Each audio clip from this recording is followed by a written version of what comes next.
Thanks for watching this clip from Country Road TV's YouTube channel. For full episodes you can watch anywhere, anytime, on any device. Go to www.countryroadtv.com. Enter code COMMUNITY and get a free month. Now enjoy this video.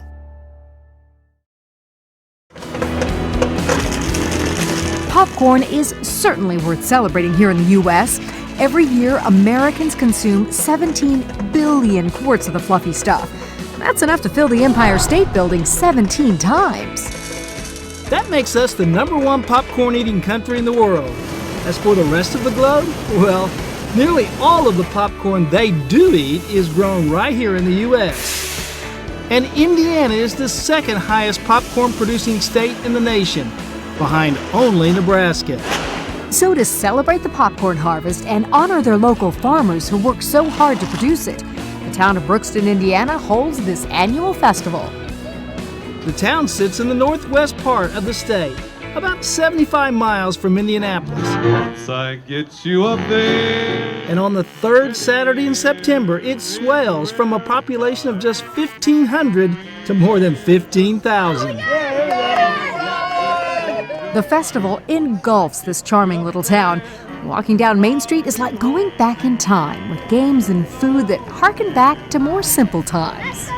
We met up with Shelley Christopher, whose grandmother started the festival exactly 40 years ago. There used to be an apple orchard in town here, and obviously we wanted to celebrate the popcorn harvest, but they really wanted to bring people to town and to see the local businesses that we had here in town. Shelley told us we could help the Brookston community by having a good, hearty breakfast at the Brookston Volunteer Fire Department. The guys look like they could use a break from the griddle, so Rodney and I don some aprons, grab an oversized spatula. Hope no chefs are watching. And try to help out. Is that it? No, that's not. That's kind of small. Okay. Wait, what is that? What's going on here? That's like a mutant pancake. Well, just glad we're not very busy right now. All right, ready? Do you have any idea how many pancakes you will cook? We serve anywhere between 800 and 1,000 people. So how much per plate? $6.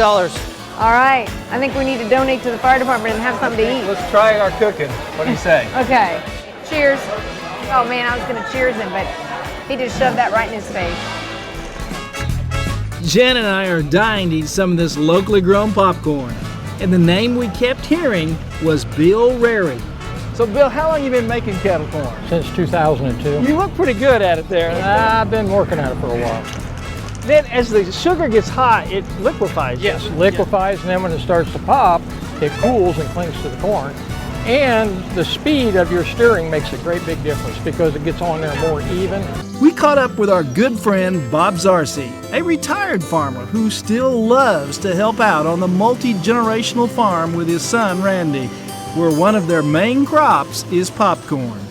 So Bob, you've been a lifelong farmer. What does popcorn mean to this area? Well, it's a big economic crop for White County. It's a specialty crop, kind of a prestige thing if you can get a contract to raise popcorn. Bob told us it's hard to get a contract raising popcorn because it has to be handled very carefully due to the fact that it's for human consumption.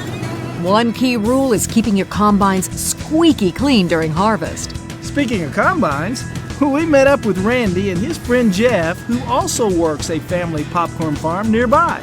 They brought over their beautiful red and green machines for us to check out. So how many pounds last year? We're trying to produce 2 to 3 million pounds a year. That's more than you can eat even. You know, that might be just a little bit more than I can eat. Now Jeff, you're running a green combine. You know, she grew up on green, her dad worked at John Deere, and I grew up on IH, so we have this fun battle. So any chance maybe she could get in there and she could drive that a little bit? Absolutely. Wait, there's a refrigerator in here. And I'll be on the red machine and we'll have a little fun. Don't hit me. After Randy gave me a quick refresher on the controls, we were off to harvest. Jan's on a lot bigger machine than we are. But actually at the time this combine, they started production on this, it was the largest. Well, they just keep getting bigger, don't they? Now driving, it's all you. Just keep the snouts right down the center of it. Come back this way. There you go. Oh, wait. No, you do it. Okay, there, it's right on. Okay, this is a little nerve-wracking.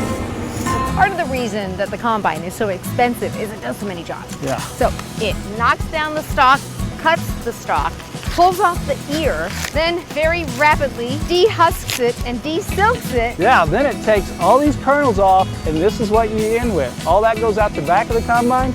These kernels go in the bin. So Jan's behind us. What are you thinking? Is Jan having a good time, you think, back there? Ah! I'm harvesting! I was getting the hang of this and wanted to keep going, but it was already time to offload. All right, go ahead and nudge it forward. I could not believe how much popcorn we got from just a few rows. Jan did a really good job. She may be a Hollywood star, but she knows how to run a combine. With our corn offloaded, it was time to see how popcorn gets processed. So we head over to Goot Wine Popcorn Company in Francisville, Indiana. The Goot Wine family has been farming in the area since 1906 and now has a state-of-the-art facility where they process tons of popcorn every year. So what makes popcorn pop? Well, when heat is applied to the kernel, whether in the microwave, the air popper, or a stovetop, the tiny bit of moisture inside the kernel turns to steam, and the steam builds up more and more pressure until it literally explodes. Every once in a while, there'll be the little ones that don't pop. Sure. So why do those decide not to pop? Well, there would be a reason. Usually there's going to be a scratch on it, or the tip is going to be broke off. And when that goes into a heater in your popper or on the stove, that pressure has to build up. And if there's a crack or in the skin or in the hull, it lets the steam out, so it will not explode. Because just a little explosion. Now, before any kernels makes it to your local grocery, samples are sucked in through what's essentially a giant straw, and then kernels are tested for moisture. If it meets their high specifications, it's allowed to be stored in their giant bins, where it's air dried for a few months. There, the kernels go through a myriad of machines that remove any possible debris, like tiny bits of corn stalk. They even have a technology that can detect if a kernel has a scratch and therefore won't pop. By the way, a good batch of popcorn has a pop rate of 98%. We'll dump our 250 grams in. Okay, so it's gonna pop and it's gonna fill this. Yes. How far that goes up is what the volume of that particular 250 grams was. Yep. Finally, the pop test. This is to make sure that the popcorn expands to a large and fluffy size. It's poppability, if you will. If the tube is too low, the kernels are not expanding enough. Now it's all about getting the moisture level inside the kernel to a perfect 13.5%. This is as fresh as it gets. There's no flavoring on it, so. So it's just pure popcorn. I love popcorn. Oh no. Does it pass your test? It even tastes buttery without any butter on it when it's that fresh. Then, like a moth to a flame, Rodney couldn't resist getting his hands on a piece of machinery. So far I haven't spilled any popcorn. He stacks them perfectly. How do you know it's a he? Yeah, well, I don't. It might be a she, I don't know. I don't know, it's so precise, I'm thinking maybe it's a she. When that kernel comes here, it's almost ready for human consumption, right? Basically getting it to the right moisture and then getting all the impurities out. Yeah. It's almost like it's such a pure product. Yeah. It is. As somebody who's trying to eat healthier, it's refreshing to know that popcorn has little to no processing and low in calories, which makes it a top choice on my favorite healthy snacks. We'll see y'all. Bye! Really, a 50-pound bag? You might hold me for a couple weeks. Thanks for watching this free clip from Country Road TV. Don't forget to click the subscribe button and click on the bell so you'll be notified when new free videos have been posted. Also, be sure to click the like button. To see full episodes, head on over to www.countryroadtv.com.